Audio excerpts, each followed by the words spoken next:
자, 오늘은 이제 두 번째 시간이 되겠고요. 지난주 동영상 설치해 놓고서 했었는데 불편들 하겠지만 최대한 어떻게 이렇게 해야죠, 그죠? 네.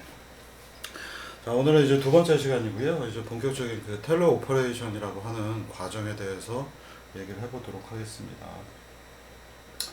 오늘 날씨가 너무 좋네요. 네. 금요일 오후인데 여러분들은 이제 월요일 날이 되겠습니다. 참 날씨는 좋은데 바깥에 사람이 하나도 없습니다. 네. 아이고, 빨리 끝나길 바라겠고요. 그 원래 계획은 그 모터 제어를 이번에 한번 해야 되는데 DC 모터 제어하는 것들을 여러분들이 한번 하고 나면 이해하시기가 좀 좋을 텐데 실험이 다 뒤로 밀리는 바람에 모터 제어하는 것들은 제가 나중에 모아가지고 같이 텔레오퍼레이션 실험 전에 같이 이렇게 진행을 하겠고요. 먼저 이제 그 모터 제어하는 거에 대해서 좀 얘기를 드리겠습니다. 그러니까 여러분들이 텔레오퍼레이션을 이해하시기 위해서는 지난주에 시스템 다이내믹스에 대해서 얘기를 드렸었는데, 시스템 다이내믹스라고 하는 것들이 무엇이며, 그리고 그 시스템 다이내믹스를 만들어내는 또 요소 중에 그 시스템 다이내믹스의 한 요소가 PD 제어를 토대로 해서 만들어지기 때문에, 우리가 그냥 시스템이라고 하면 예를 들어서 이런 지우개가 있으면 매스만 있고 이제 중력이 작용하고 있는 이런 공간 안에 있잖아요. 근데 우리가 이거를 제어를 해서 지우개가 여기 가서 딱 컨택을 했으면 좋겠다 하고 위치 제어를 제가 눈으로 보면서 하고 있죠. 눈을 감고 하면 피드백이 없기 때문에 오픈 루프, 개 루프 형태, 개 루프, 페루프 이렇게 아마 불렀을 겁니다. 오픈 루프 형태의 제어이기 때문에 부딪혔다. 부딪힐 수도 있고 안 부딪힐 수도 있을 텐데요. 우리가 피드백 제어를 하게 되면 눈으로 보고 이 녀석이 여기에 가서 탁 살짝 부딪히게 할 수 있는 것들, 이런 것들이 피드백이 있는 것들은 클로즈드 룹, 페루프 형태가 되겠고, 뭔가 내가 센서가 있어도 그 센서가 나의 움직임에 대한 것들이 피드백이 되지 않으면 이거는 개루프, 오픈 루프라고 부릅니다. 자, 그래서 여러분들이 그 모터 제어하는 것들은 예전부터 여러 가지 수업들, 로보틱스에서도 얘기를 드렸고, 로보틱스에서는 이제 주로 관절 단위를 우리가 포지션 또는 속도 제어는 숙제에서는 안 내줬습니다만, 단위 시간당의 위치를 변동하면 속도 제어이기 때문에 컨셉도 쉽게 우리가 유도할 수 있습니다.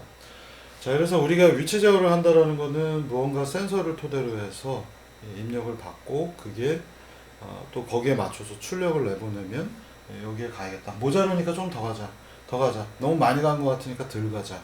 이런 컨셉으로 동작하는 것들이 제어가 되겠고요. 여러분들이 잘 알고 계시는 것처럼 이제 그 PD 제어 또는 PID 제어를 하고 있고, P는 포지션 제어를 한다는 의미가 되겠습니다. 그래서 우리가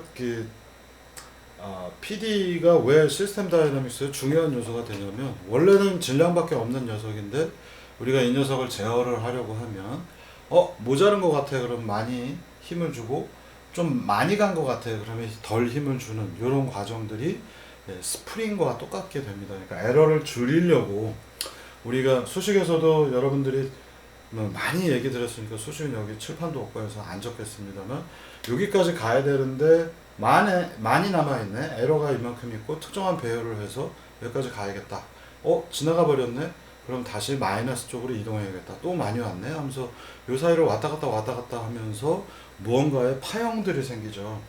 그래서 출력 주파수 대역들이 생기기 시작을 하고, 이런 것들이 우리가 P라고 하는 포지션 제어라고 하는 성격 하나를 투입을 하면서, 원래는 질량만 있는 녀석이 이걸 뭔가를 수렴을 하려고 왔다 갔다 하면서 동적인 패턴들, 다이나믹스들이 생깁니다. 우리가 이거를 영어로는 시스템 동력학, 시스템 다이나믹스라고 부르고 있고, 중국식 그 표현, 일본식 표현이죠.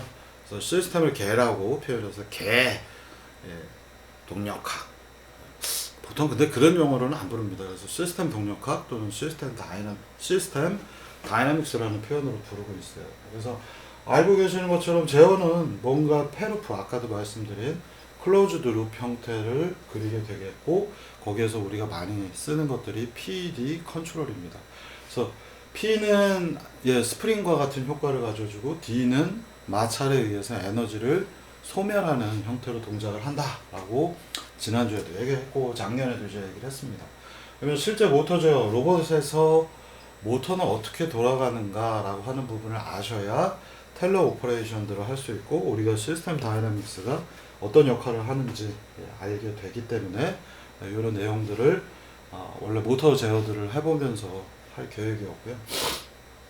학교가 정상화되면 그때 다시 실험들을 하시면서 한번 느껴보도록 하겠습니다. 그래서 잘 알고 계시는 것처럼 내가 목표로 하는 값, 세타 디자이어드 값이 들어오면 현재의 각도를 읽어서, 여기 보시면 그림에서 인코더로 되어 있죠.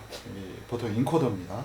그래서 이 인코더에서 정보를 읽어서 거꾸로 보내고, 그러면 내가 목표로 하는 값 세타 디자이어드 빼기 현재의 각도를 빼주죠. 그래서 에러는 세타 디자이어드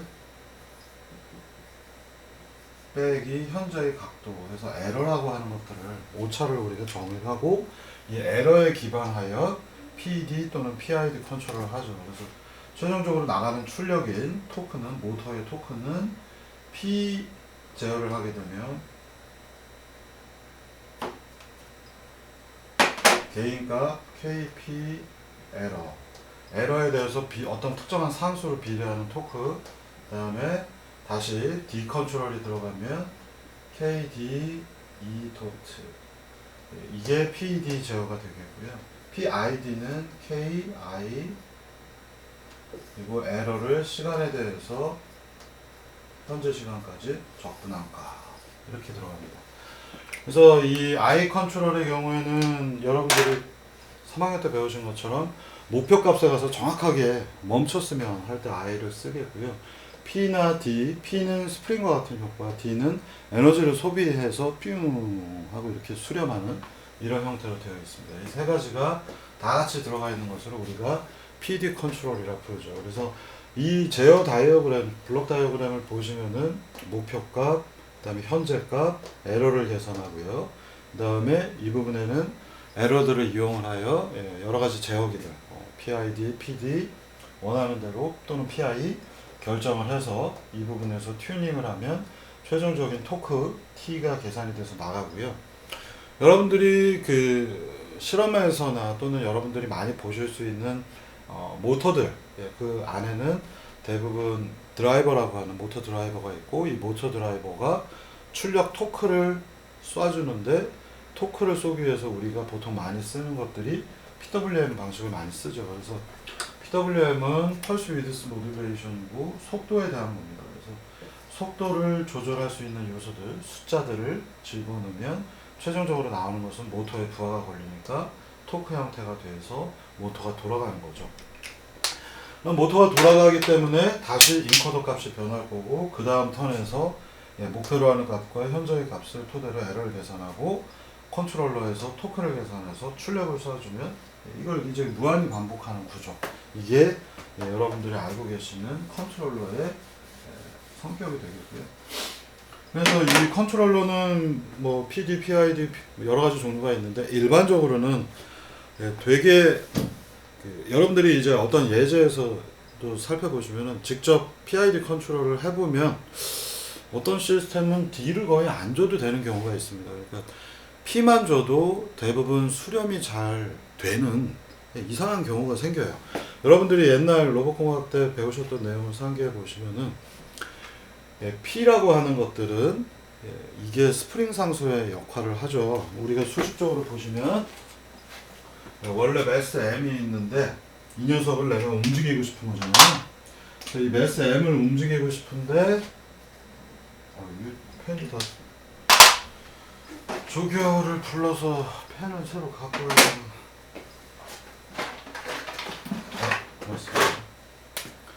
매스 M이 있는데 이 녀석을 내가 힘 F를 줘서 움직이게 하고 싶습니다. X만큼 움직이게 하고 싶어요. 자, 그러면 이 경우를 한번 생각을 해보면 예전에 3학년 때 배우신 수식하고 같습니다. F는 MA라고 하는 수식을 우리가 알고 있기 때문에 이걸 뒤집어서 써보면요. A는 X가 2번 미분된 거, 그리고 외력 F가 들어가겠죠. 그래서 뭔가 F를 주게 되면 X가 움직일 텐데, 이 F를 계산을 잘해야 내가 원하는 위치에 가서 멈출 텐데, F를 주게 되면 멈춰있는 물체에다가 우리가 F를 주면 얘는 가속도만을 생성해내지 위치 형태는 직접적으로 나오지 않습니다. 그러니까 가속도가 결정이 나면 적분을 해서 속도가 나오고 다시 속도를 적분을 또 해서 2번 미분해서 위치가 나올 수 있죠. 여러분들 3학년 때 로봇공학에서 수치 적분을 2번 해서 위치로 바꾸는 것들을 했었던 기억이 어슴프레 잘 날 겁니다. 자, 그래서 이 경우에 우리가 F를 주게 되면 결국 가속도를 결정하고 그 다음에는 속도와 위치가 결정나는 것인데, 이것만 가지고는 제어를 하기가 어려워서 에러와 아까도 얘기 드린 것처럼 목표라는 x 디자이어드 값에서 현재 x를 빼주면 에러다 라고 정의를 하면 이제부터 수식이 많이 바뀔 수 있죠. 자, 이 수식을 우리가 한번 미분해서 에러 도트를 구하면 얘는 상수잖아요. 그러니까 목표값이니까 상수겠죠. 0이 되겠고 얘는 x 도트가 될 겁니다. 한 번 더 미분하면 에러 투닷은 마이너스 x 투닷 이렇게 바뀔 거고요. 여기에다 우리가 대입을 해주면 f 마이너스 mx 투닷은 f 플러스 2 투닷 m 이렇게 수식을 바꿀 수가 있겠죠. 자, 그런데 우리가 제어라고 하는 컨셉을 쓸 거라서 f는 어떻게 할 거냐면 kp 에러라고 하는 것을 도입해서 풀 겁니다. 자, 그러면 이제 이 수식은 변화가 오겠죠. 여기에 f 더하기 2 투 m은 0이라고 되어 있는 수식이 f는 kp2가 들어가게 되면 m2 투 플러스 kp2는 0이라고 하는 수식이 나오고요. 이 수식은 여러분들이 1학년 때부터 계속 배우고 있는 공학수학 기초나 다른 대학에서는 공업수학 시간에 배웁니다만, 우리는 이 수식이 r2 플러스 m분의 kp2는 0이라고 하는 수식으로 바뀌는 걸 알 수가 있고요. 지난주에 배우셨던 것처럼 지난주에도 얘기했잖아요. 2 그리고 여기 2가 있으면 얘는 선형 미분방 정식의 형태가 되고, 우리는 이것의 해를 구하게 되면 이 t는 무언가 상수 c1 2에 마이너스 플러스부터 하죠. 루트 n분의 kp j 복수수입니다. 플러스 c2 2에 여기는 마이너스 루트 jt, 여기는 n분의 k p 그대로 들어갑니다. 수식이 이렇게 나오고, 이 수식을 우리가 하이퍼볼릭 공간으로 넘겨가지고 바꾸게 되면 결국 최종적으로는 사인파형으로 나타나더라 라고 하는 부분들을 얘기를 드렸습니다. 그래서 여기는 뭔가 루트 n분의 kp t 플러스 위상차 파이만큼이 들어가서 띵 하고 사인파형을 그리더라 라고 얘기를 했었습니다. 자, 그래서 방금 전 보시는 것처럼 우리가 F라고 하는 것을 P 제어만 하게 되면, P 컨트롤만 하게 돼도 F는 KP2라는 수식이 들어가면서 이와 같은 제어가 되고, 이 수식상에서 보시면 사인 파형이 계속 흔들리고 있죠. 사인이기 때문에 결과물은 에러를 줄이려고 움직이면서 얘는 무한히 멈추지 않는 움직임을 보일 텐데, 아주 희한하게도 이거는 이제 수학적인 수식이고요. 우리가 P 제어만 해서 KP2라는 수식을 도입했는데, 여러분들이 제어를 해봤는데 나는 P 제어만 했는데도 물체가 원하는 위치에 가서 결국 멈추더라 라고 하면 왜 멈췄을까요? 이건 수학적인 방금 전 보셨던 수식대로 보면 2라고 하는 에러는 무언가 사인파형의 형태로 등장을 할 수밖에 없는데, 오메가 mt라고 제가 쓸게요. 이렇게 등장을 할 수밖에 없음에도 불구하고 이 녀석이 P제어만 해서 이거밖에 없는데 얘가 결국은 멈춰버리더라 라고 하는 것은 답이 있죠. 그러니까 우리가 되게 무거운 시스템이라든가 또는 되게 묵직하고 마찰도 많은 시스템이 있다면, 마찰이 내부적으로 있기 때문에 우리가 P제어만 하더라도 우리는 에러를 줄이기 위해서 이렇게 움직였는데 지가 움직이면서 자동으로 마찰 때문에 에너지를 소비하게 되면 제어가 돼서 멈출 수 있습니다. 그래서 많은 경우에 모든 우리가 알고 있는 모든 물리적 시스템, 모터나 자동차, 로봇 이런 것들도 실제로 내부에 마찰이 없는 시스템이 없죠. 마찰이 없으면 연구기관의 조건 중에 하나가 만족이 될 만큼 마찰은 무조건 피할 수가 없죠. 그래서 여러분들 마찰이 없는 시스템 중에 대표적인 거, 마찰이 없는 시스템이 세상에 존재하나요? 존재합니다. 있긴 있어요. 어디 있어요? 예, 원자나 분자들의 운동을 보면 마찰이 없이 움직이고 있죠. 그래서 원자 핵 주변에서 전자와 여러 가지 것들이 빙글빙글 돌면 전자가 돌고 있죠. 전자가 빙글빙글 돌면서 무한히 움직이고 있습니다. 그리고 이 공간은 원자 레벨이기 때문에 그 공간 안에는 서로 다른 녀석들이 침투를 못하고 있어서 이 안에서는 완벽한 연구기관으로서의 운동을 합니다. 만약에 원자가 연구기관이 아니면 여러분들이나 저나 밥을 아무리 먹어도 결국은 몸에 있는 원자들이 멈춰버리면서 시간이 가면서 우왕 하고 물속에 들어가 있는 구처럼 돌면서 마찰 때문에 멈춰버린다면 우리가 움직이지 못하겠죠. 다음 예를 들면 이런 플라스틱으로 되어 있는 이런 제품들 플라스틱 원자들이 있을 텐데 그 원자들이 연구기관으로서의 역할을 하지 못한다면 얘가 가만히 내비뒀는데 조금 있다가 없어져 버리든지 부셔져 버리든지 원자 구조가 파괴되든지 이런 일들이 벌어지겠죠. 근데 다행히도 우리 우주는 원자 레벨에서는 전부 다 연구기관들 끊임없이 에너지를 투입하지 않아도 초기 조건 그 상태를 가지고 지가 뱅글뱅글 잘 돌고 있는 세계관이 있는데 그러면 왜 원자 단위는 연구기관인데 원자 단위를 넘어가면 연구기관이 아닐까요? 원자 단위를 넘어가면 원자들 여러 개가 합쳐져서 단백질 구조 같은 거대 분자량들이 있는 것들이 등장하고 그 분자량들은 각각의 원자들은 연구기관으로서 움직이지만 그 바깥쪽에서 분자와 분자끼리 총 하고 부딪히면서 분자 자체는 연구기관이지만 분자가 운동을 하면서 부딪히게 되면 이 분자가 원래 갖고 있던 에너지를 소비하고 물론 분자 구조는 깨지지 않습니다만 분자가 이동을 하면 분자도 질량을 갖고 있기 때문에 운동량을 가지고 움직이겠죠. 그래서 이런 운동에 관련된 것들은 질량을 갖고 있는데 원자 레벨에서는 연구기관이지만 바깥쪽에서 그 껍데기 상태에서 보면은 이 원자 하나가 매스, 질량을 가지고 움직여 다니다가 외부하고 부딪히기 때문에 에너지들이 자꾸 손실이 나는 겁니다. 충격량 때문에. 자, 그래서 이 연구기관은 없는 거고요. 우리가 살고 있는 매크로스코픽, 조금 더 큰 영역에서는 마찰을 피할 수가 없고 좀 더 마이크로스코픽으로 내려가야지만 연구기관들이 등장하는 겁니다. 그래서 지금도 우스갯소리로 특허청이나 이런 데 한 5년에 한 번씩은 꼭 나오는 거 있죠. 자석, 그리고 다른 이상한 것들을 써가지고 연구기관을 만들었다 라고 하는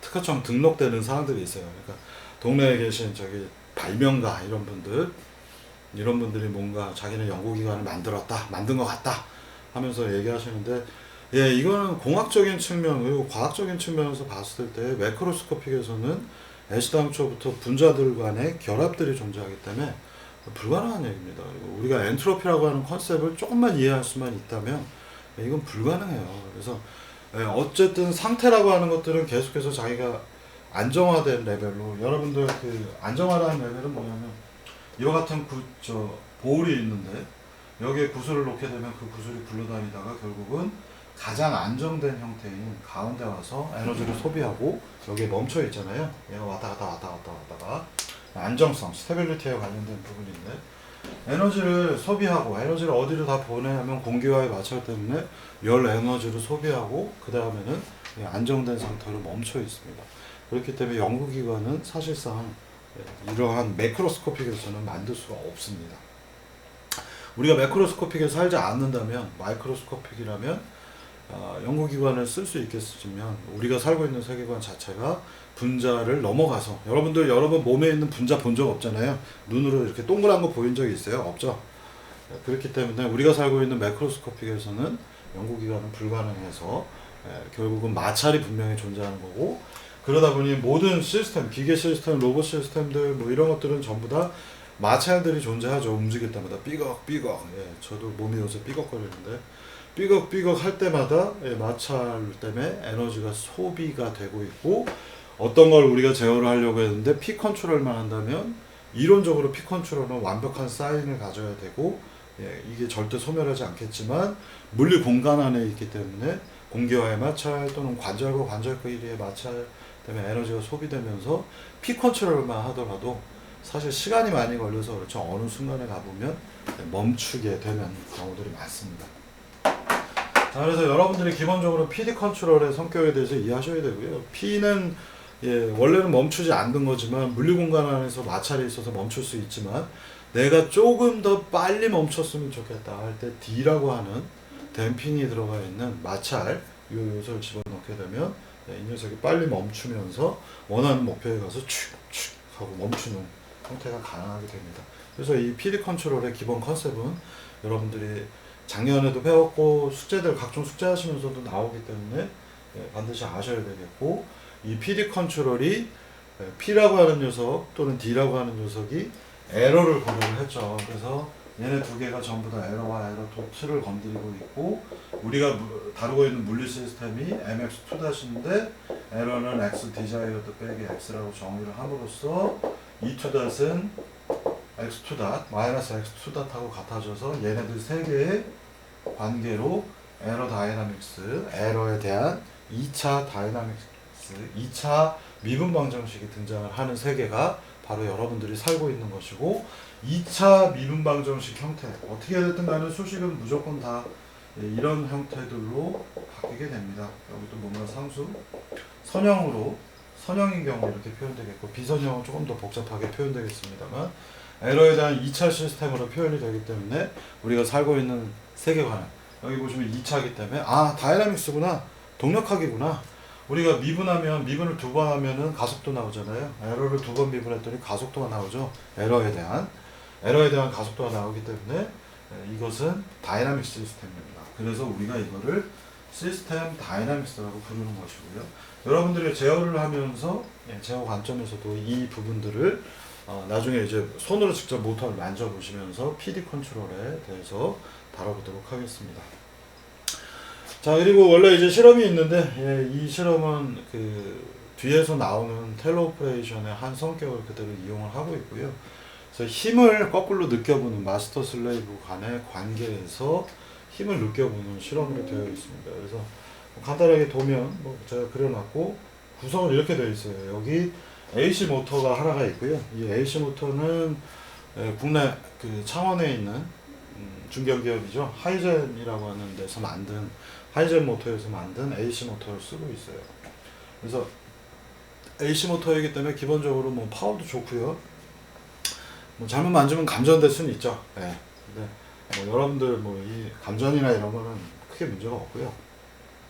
이 AC 모터가 환경적 요소하고 결합을 해서 AC 모터가 돌려고 하는데 방해도 할 수 있겠죠. 이 모터가 돌려고 하는데 꽉 붙잡고 있다거나 또는 모터가 이렇게 어디 벽면에 닿아 있다면 환경 때문에 마찰을 느낄 거고요. 이때 어떤 유형의 마찰도 힘이니까 마찰 힘이나 또는 이게 모터이기 때문에 힘이 반지름에 곱해져서 토크를 전달이 되겠죠. 그럼 그 토크를 다시 이쪽에 있는 DC 모터에서 느껴보는 겁니다. 그래서 여기는 우리가 이제 뒤에서도 다 또 배울 텔레오퍼레이션 컨셉에서 보면 입력을 넣는 곳, 마스터가 되겠고요.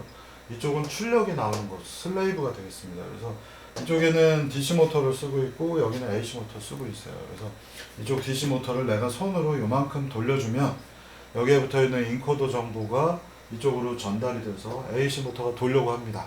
그리고 AC 모터가 돌고요. 근데 잘 AC 모터가 돌려고 하는데 여기서 손으로 꽉 붙잡아서 토크를 발생을 시키죠. 못 돌게. 그러면 내가 여기서는 계속 출력이 특정한 각도로 돌라고 했는데 이쪽이 못 돌고 있으니 여기에 현재 각도 값을 이쪽으로 보내서 또는 여기에 걸리고 있는 토크 값을 이쪽으로 보내서 이 모터를 역회전을 해줍니다. 내가 시계 방향으로 돌리려고 했는데 얘가 못 돌고 있으니까 반시계 방향으로 돌려주면 이 순간 왼쪽에 있는 손은 무슨 느낌이 날까요? 내가 돌리려고 했는데 안 돌아가는 거죠. 모터가 버티기 때문에. 이런 실험이 텔레오퍼레이션에서 하게 됩니다. 그래서 원래 이쪽에 부하가 걸려있지 않아서 이 녀석을 돌리면 여기 있는 모터가 잘 따라 돌았는데 여기를 꽉 잡으면 여기 있는 모터도 안 돌게 되는 양쪽 방향으로 서로 제어를 하는 형태의 텔레오퍼레이션을 다뤄볼 거고요. 자, 나중에 뒤에서도 얘기 드리겠습니다만 이제 뭐 슬레이브 쪽은 그래도 복잡한 문제가 그러니까 뭐 좀 이슈들이 몇 개 있는데 슬레이브는 좀 더 단순하게 여기서 추립이 되겠고요.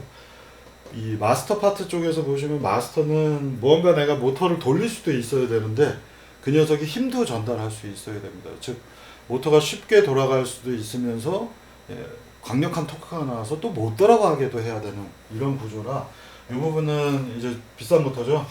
이거보다 이게 더 비싼데 맥스 모터 이 녀석 어디 모 랩에서 지원해 줬습니다. 그래서 이 두 가지를 가지고 실험을 하는 것들이 2016년부터 해봤는데 학생들 되게 재밌어하고 그리고 여러분들이 해보면서 시스템 다이나믹스 PD를 조절을 해보시면은 야 이게 이런 거구나, P는 이런 느낌, D는 이런 느낌이 나는구나 라는 것을 몸으로 만지면서 느낄 수 있습니다. 사실 우리가 컨트롤이라는 것들을 이해할 때 제일 좋은 건 뭐냐면요, 요 사이에 여러분들이 들어가 계시면 됩니다. 그러니까 여기에서 여러분들이 캐릭터를 여기서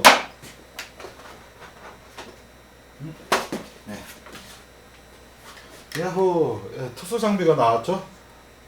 여러분들이 요 사이에 이렇게 들어가 있으면 돼요. 그래서 요 사이에 들어가 있고 컨트롤러가 보내는 명령을 토대로 여기에다가 모터를 직접 움직여 보면, 그리고 그 모터를 내가 직접 움직이고 있기 때문에 이 모터에 대한 댐핑의 효과라든가 피 컨트롤에 대한 효과들을 여러분들이 몸으로 느껴볼 수 있겠죠.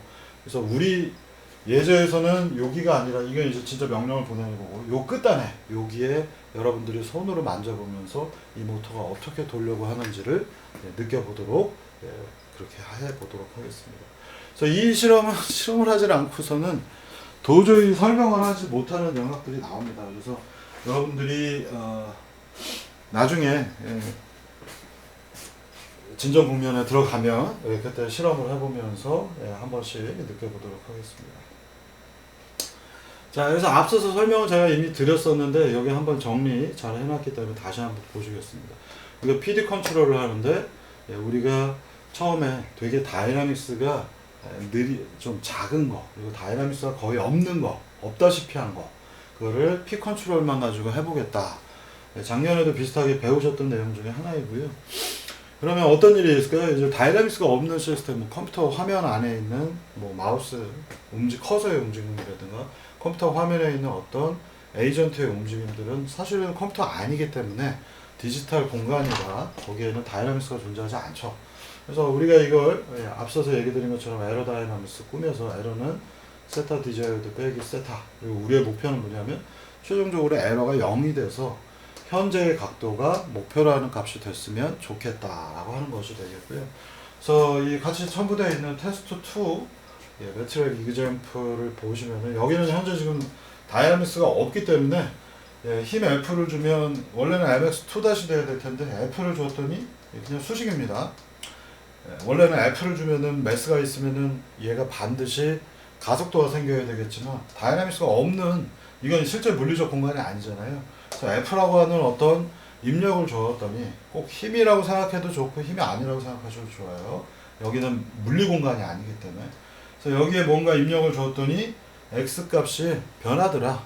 우리 뭐 컴퓨터 프로그램 안에서 보면 오브젝트가 있는데 얘를 좌표 3만큼 움직여라 하면 움직이잖아요. 지금 그와 같은 예제가 되겠습니다.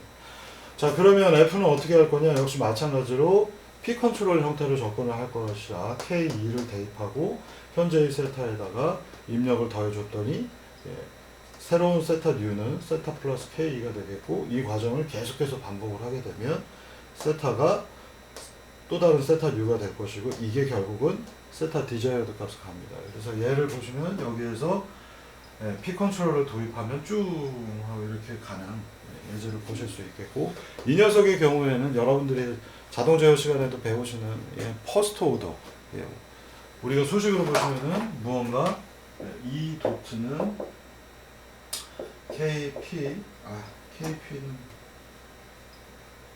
얘는 무언가 어떤 상수가 있고 0인 퍼스트 오더 리니어 디퍼런셜 이퀘이션 형태를 갖습니다. 그래서 얘의 경우에는 미분이 한 번밖에 없기 때문에 이거는 우리가 적분해서 구해보면 목표값이 익스포넨셜하게 지수 형태로 가는 것들을 보실 수 있겠고, 이건 무언가 상수, 여기도 무언가 상수 t.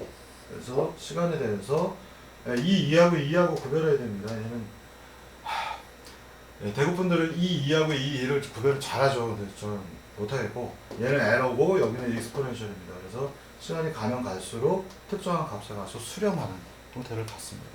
1차이기 때문에 이렇게 익스포넨셜이 하나가 나오고, 2차인 경우에는 허수 공간 안에서 두 개가 나오기 때문에 사인파형으로 바뀌게 됩니다. 그래서 우리가 다이나믹스가 없는 경우에 이렇게 쭉 익스포넨셜하게 갑니다. 자동 제어 책에 보시면 나옵니다. 제가 가르친 건 아니지만 대략 한 3장이나 한 4장 정도 맨 처음에 제어 우리가 들어가기 전에 처음 나오는 예제가 되겠습니다. 다음에는 아까 설명드린 것처럼 우리가 P 컨트롤만을 다이나믹 시스템에서, 아까는 다이나믹스가 없거나 또는 다이나믹스가 굉장히 약한, 그 질량의 영향을 잘 받지 않는 그런 녀석이었다면, 아까 컴퓨터 공간이 디지털 공간이라고 얘기했죠. 디지털 공간 안에 매스가 없기 때문에 다이나믹스가 없는 겁니다. 자, 그러면 이제 얘는 P 컨트롤을 P 컨트롤 도입해 보면 아까 제가 설명드린 것처럼 mx2 더하기 kx는 f, f는 kp2이기 때문에 대입을 해서 푸시면은 2차 2 상수 2 도트 상수 2는 0 이런 형태이고, D 컨트롤이 없기 때문에 이 부분 미분은 한 번 한 번은 없어져서 최종적으로 상수 2는 0 이런 형태의 식이 나옵니다. 그래서 얘는 익스포넨셜을 두 개 허수 공간 안에서 가지고 있고, 하이퍼볼릭 공간에서 사인 또는 코사인으로 바뀌기 때문에 이와 같이 계속해서 흔들립니다. 그래서 우리가 P 컨트롤만 하게 되면 절대로 수렴을 할 수 없는 거고요. 근데 이 녀석이 계속 이렇게 그리고 있는데, 이 시스템이 물리공간 안에서 실제로 마찰을 좀 갖고 있더라. 우리가 집어넣지 않았음에도 불구하고 뭔가 이렇게 움직이려고 그러면 여기 판때기도 지금 마찰이 잔뜩 있잖아요. 지우개는 마찰이 커야 좋겠죠. 그래야 잘 지워지니까. 그래서 이 녀석의 경우 마찰이 만약 있다면 이렇게 계속된 사인파형이 아니라 이 값이 뭔가 줄어들면서 수렴을 하게 될 것이고, 우리는 빨리 수렴을 해서 원하는 위치로 가기 위해서는 마찰에 해당하는 것, 즉 아까 제가 처음에 썼던 이 시스템은 마찰이 없어서 뭔가 상수의 2는 0 이런 수식인데, 여기에 하나가 추가가 돼서 뭔가 이 도트 그리고 2는 0 이렇게 같은 2차 미분 방정식이지만 얘는 미분 한을 두 번 한 거하고 2밖에 없는데, 미분을 한 번 한 녀석이 있게 되면 얘가 마찰로서 선형 2차 시스템에서 동작을 하기 때문에 미분을 한 번 한 녀석이 필요하겠구나, 에러에 대해서 미분을 하는 것들을 수식을 써야겠구나 생각하는 겁니다. 이 수식은 사인파형이지만 수렴에 들어가는 다이나믹스를 갖고 있고요. 자, 그래서 그 생겨난 게 D 컨트롤입니다. 그래서 D 컨트롤은 에러를 한번 미분을 해서 그 값을 투입을 해서 일부러 방정식을 이와 같이 여기 쭉 수식에서 보시면은 원래는 이와 같은 수식, 에러가 없는 마찰이 없는 시스템이었는데, 우리가 에러 도트에 해당하는 거를 일부러 추가해서 PD 컨트롤의 D죠. D 컨트롤은 KD2 도트이기 때문에 이 수식이 요 부분에 여기 KP는 P 컨트롤, KD2 도트 D 컨트롤을 추가해서 넣게 되면 원래의 시스템이 이와 같이 변형되면서 x2.x.x는 상수 이와 같은 미분 방정식이 등장을 합니다. 그래서 얘의 경우에 x 다시 있기 때문에 우리가 그림을 그려보면 쭉 하면서 이렇게 수렴을 하는 다이나믹스가 등장합니다. 이게 PD 컨트롤이 되겠고요. 이런 내용들은 제가 4학년 때도 여러분들이 잘 아셔야 되는 내용이라 최대한 계속 반복적으로 얘기를 드리는 거고요. 로봇공학에서도 비슷한 것들을 배웠습니다만, 그리고 자동제어에서도 배웠습니다만, 자꾸 얘들이 갖고 있는 기저가 뭔지 여러분들이 놓치기 때문에 반복적으로 계속 얘기 드리고 있습니다. 그래서 자, KP 값이 100이고 KD는 1입니다. 그래서 지금 대충 보시면 P 값이 100이고 D가 1이라서 되게 P가 크죠. P가 크면 뭐예요? 스프링이 굉장히 효과가 크다는 얘기죠. 그래서 띠용 하고 크게 움직이는 건데, 그래서 지금 그림도 보시면 띠용 하고 크게 움직이고 있잖아요. 근데 이 두 번째 그림에서 테스트 4.m에 매트램이 예제에 있습니다. KP 값도 되게 높였는데 KD를 무지하게 높였죠. 1보다 여기는 100에서 500으로 5배 스프링을 높였으니까 더 빨리 움직여야 되고 D는 1에서 40으로 무려 40배로 올렸기 때문에 D가 되게 커지면서 이 거동을 보시면 팅용 하고서 이렇게 빨리 수렴해 있는 걸 보실 수 있습니다. 그래서 우리의 목표는 어쨌든 수렴을 시키는 건데 여기 보시면 P값이 워낙 높기 때문에 팍 하고 치고 올라가는 이 부분 1.2까지 튄 장면들 보시겠고요. 그 다음에 여러분들이 항상 이런 그래프를 보실 때는 숫자를 잘 보세요. 여기는 KP가 100이고 500인데 숫자가 1.8, 1.2밖에 안 돼요. 그래서 P만 크고 에너지를 잘 소비를 못하니까 띠용 하고 크게 많이 1.8까지 올라갔는데 얘는 시작하자마자 D가 크게 40배나 되는 D가 들어가 있기 때문에 P값을 높이더라도 치솟아 올라간 거는 띠용 1.2밖에 안 됩니다. 그래서 우리가 이 부분에 1.2가 너무 많이 튀어서 조금 더 꺾어야겠다 하면 P값을 조금 작게 줄여서 바꾸시면 되겠죠. 그래서 여러분들이 P와 D 컨트롤 두 가지에 대해서 배워보셨습니다. 자, 그래서 이제 우리가 한번 정리하면 PD 컨트롤. 여러분들이 이 PD 컨트롤의 내부적인 속성을 정확하게 아셔야 이 텔레오퍼레이션 할 때 이해가 잘 가기 때문에 이 부분들을 이렇게 쭉 리뷰를 하는 거고요. PD 컨트롤은 특히 D는 댐핑 효과를 만듭니다. 댐핑은 프릭션, 마찰과 같은 것이고 여러분들 문 열었다가 스프링 달린 문 열었다가 탁 닫으면 댐핑이 없는 스프링만 달려있는 문은 문을 열었다가 탁 놓으면 띠용 이렇게 되죠.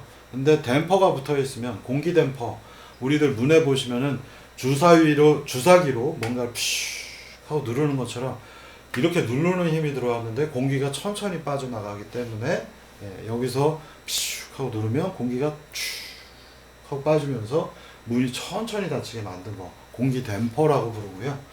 댐퍼는 혹시 나중에 대만에 가보시면 대만 105 빌딩인가 거기에 보시면은 제 방만한 댐퍼가 있습니다. 그래서 빌딩이 이만한 게 있는데 이 빌딩이 무언가 외란에 의해서 바람에 의해서 되게 높은 빌딩이다 보니 흔들릴 수 있어서 여기에 굉장히 큰 질량 하나를 이만큼 만들어 놓고요. 이 질량이 전체 외 빌딩이 흔들리는 것과 내부에 있는 매스가 흔들리는 것 두 가지 사이에 이 사이에다가 댐퍼를 달아서 이 시스템을 이렇게 바꾸는 거죠. 그래서 무슨 얘기냐면 여기 벽면이 있고 이와 같이 빌딩이 흔들린다면 띠용 하고 흔들려야 되잖아요. 이 위에는 다시 댐퍼를 이와 같이 붙여서 이 질량 M을 동그란 M을 하나 붙여서 여기는 댐퍼 여기는 스프링이 있어서 외란이 이쪽에서 들어오면 쿵 하고 흔들리면 여기 있는 녀석도 같이 큰 매스하고 흔들리면서 원래 매스 M의 흔들림을 잡아주는 역할을 합니다. 이런 것들은 이제 공학적으로 계산을 손으로 해보면 이제 깨끗하게 나오는 것이죠. 그래서 댐퍼라고 하는 것들을 이 빌딩에 가보시면 큰 동그란 쇳덩어리를 보실 수가 있겠습니다. 자, 그래서 우리가 정리를 하면요. MX2-은 원래 F, 이걸 원하는 것인데, F만 줘가지고는, 입력이 여기, 입력이 없을 때는 질량은 가만히 있겠죠. X2-0이겠고, 만약 F를 주게 되면, 0이 아닌 F를 주면, 질량 M은 가속도를 갖고 움직일 텐데, 우리는 PD 컨트롤을 도입을 해서 이 매스에다가, L는 XD 빼기 X, F는 KP, KD, E 도트 하고 집어넣어 보시면, 수식이 이거 이제 여기다 다 집어넣은 거죠. 그래서 F를 여기에다 집어넣었더니 수식이 이와 같이 바뀌었고요. 그 다음에 E는 위에 있는 수식들 다시 도입을 하면 이와 같이 나올 거고, X 디자이어드 값을 미분하면 콘스탄타 우리가 목표하는 상수값이니까 지워져 버려서 수식이 이와 같이 전개가 됩니다. 그래서 수식은 지금 보시면 mx2 cx 도트 플러스 kx 이와 같은 수식이 되고, PD 컨트롤 입장에서 보시면 KD, 댐핑에서의 D, PD 컨트롤에서의 KD 개인 값이 댐퍼의 역할을 해주고 KP는 스프링의 역할을 해주더라. 이 MX2 플러스 CX 더하기 KX 굉장히 유명한 2차 매스 스프링 댐퍼 수식이 되겠고요. 그 다음에 이 바깥쪽에 있는 F가 바로 KPXD가 되겠고, 우리가 목표로 하는 디자이어드 값이 만약 0이라면 이 수식은 0이 되면서 호모지니어스 솔루션 되겠습니다. 일반회라고 불리는 이런 내용들은 여러분들이 공학수학 기초 5장 정도에서 제가 다루고 있습니다. 요새는 이제 1학년에서 하고 있고요. 이게 이제 우리는 원래는 매스밖에 없었는데 KPE, KDE 도트라고 하는 PD 컨트롤을 투입을 하면 시스템이 갑자기 매스 스프링 댐퍼 시스템으로 바뀌면서 나는 스프링이나 댐퍼를 쓰지 않았음에도 불구하고 이 녀석이 우리가 제어를 해보면은 이렇게 흔들리는 시스템이 된다. 그래서 이 시스템이 갖고 있는 다이나믹스를 갖고 있는 것들을 통칭적으로 매스 스프링 댐퍼 형태의 시스템 다이나믹스를 갖고 있고, 우리가 원래 시스템은 매스밖에 없지만 그 녀석에 PD를 붙이면 스프링과 댐퍼의 효과가 등장을 하면서 2차 매스 스프링 댐퍼가 되기 때문에 우리는 제어에서는 시스템 다이나믹스가 생긴다라는 용어를 가지고 다룹니다. 그래서 여러분들이 제어를 할 때 나오는 시스템 동력학 또는 시스템 다이나믹스는 제어를 하면서 등장한 요소들이 되겠습니다. 자, 그럼 이제 다음 페이지로 넘어가 보도록 할게요. 어디 갔나?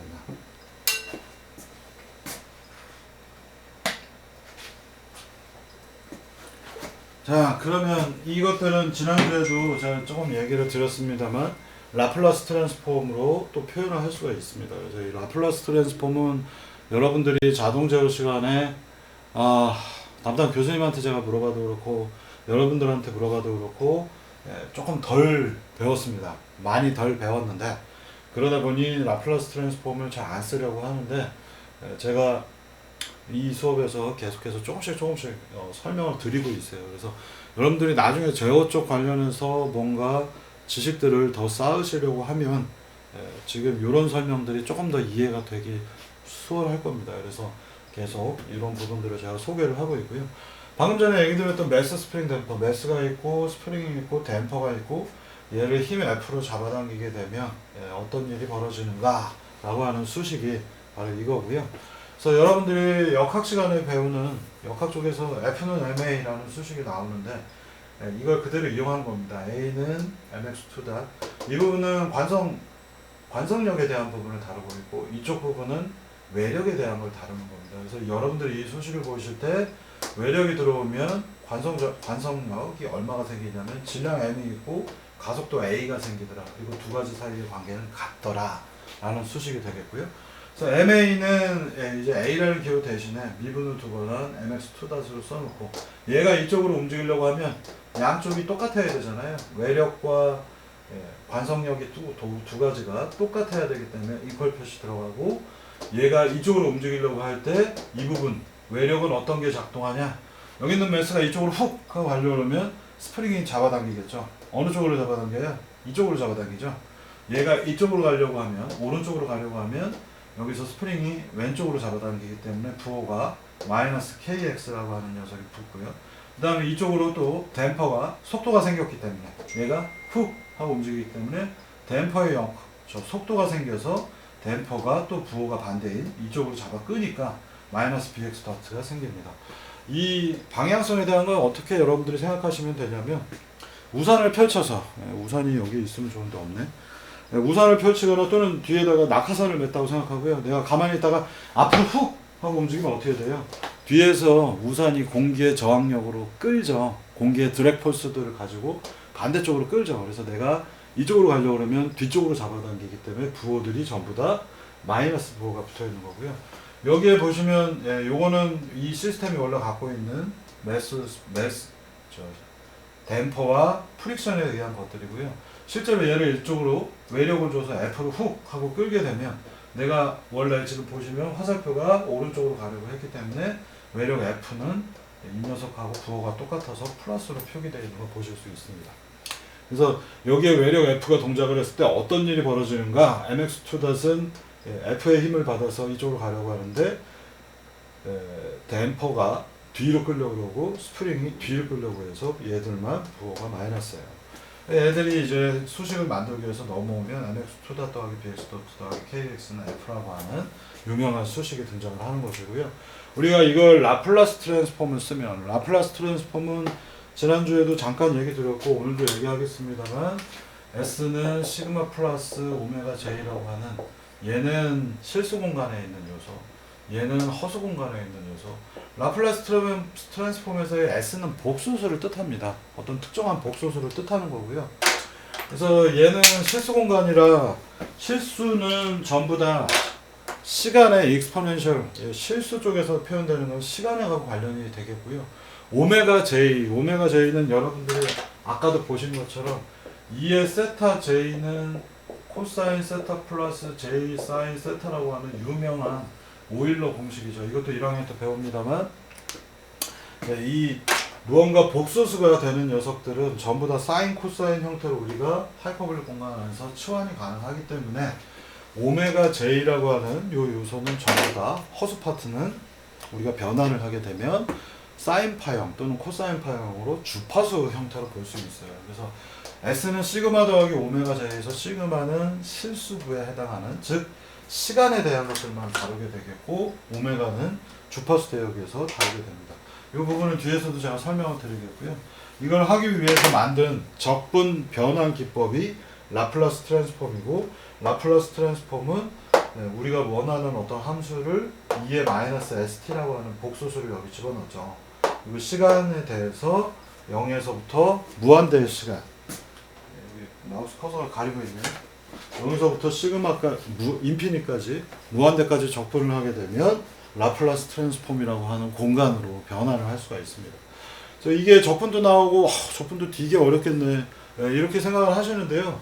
이게 정의의 정의이죠. 라플라스 트랜스폼의 정의이고 이 라플라스가 왜 이렇게 정의를 했냐면 문제를 쉽게 풀기 위해서 정의한 겁니다. 그래서 실제로 이 적분을 풀지 않고요.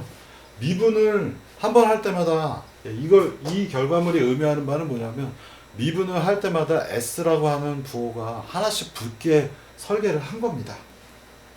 그래서 mx2.bx.kx는 아주 간단하게 여러분들이 라플라스 트랜스폼이 어떻게 했는지를 모르시더라도 미분을 한 번 할 때마다 S가 나오기 때문에 여기는 S가 두 번 나오죠. 두 번 미분해서. 그래서 MS제곱 여기는 미분을 한 번 했기 때문에 S가 나와서 BS 그리고 K는 그대로 나왔고 여기에 있는 시간에서 정의된 X들은 라플라스 공간 안에서 뭔가 대문자를 풀기 위해서 X는 여기에 들어가서 뭔가 라플라스 트랜스폼 함수로 바뀌어야 되거든요.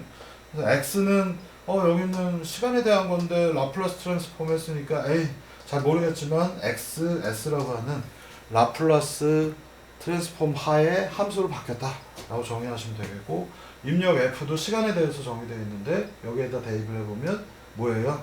이거 그냥 솔직히 말하면요 여러분들이 이렇게 생각하셔야 돼요. 복잡하다면 시간에 대한 함수가 들어갔는데 라플라스로 표현된 라플라스 트랜스폼으로 표현된 S 함수가 됐구나 이렇게 생각하시면 좋습니다.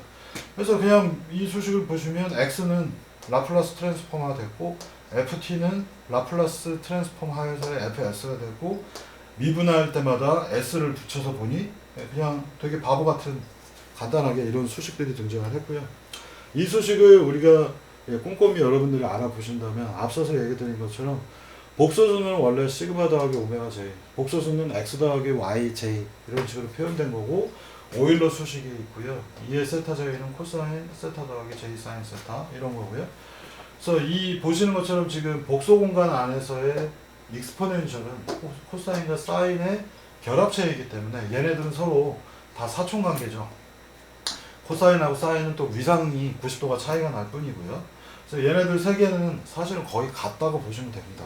그래서 구성이 조금씩 다를 뿐이죠.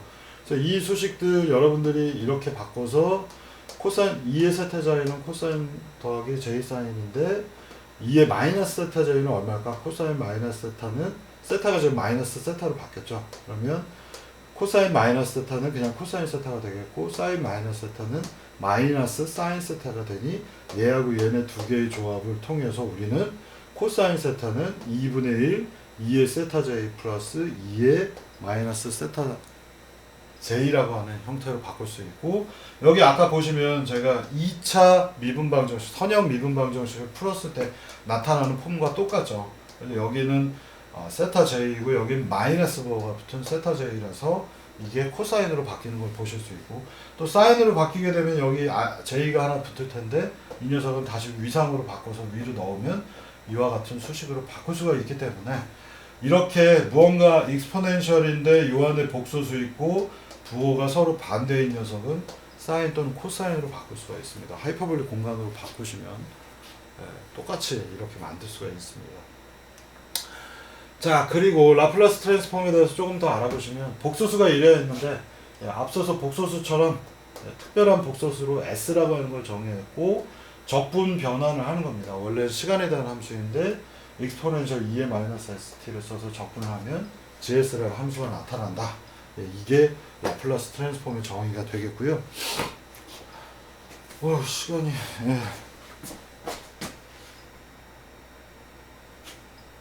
여기 조금만 요 부분 더 설명을, 여기 조금 잠깐 쉬었다가 다시 이어서 하겠습니다. 골치 아프니까.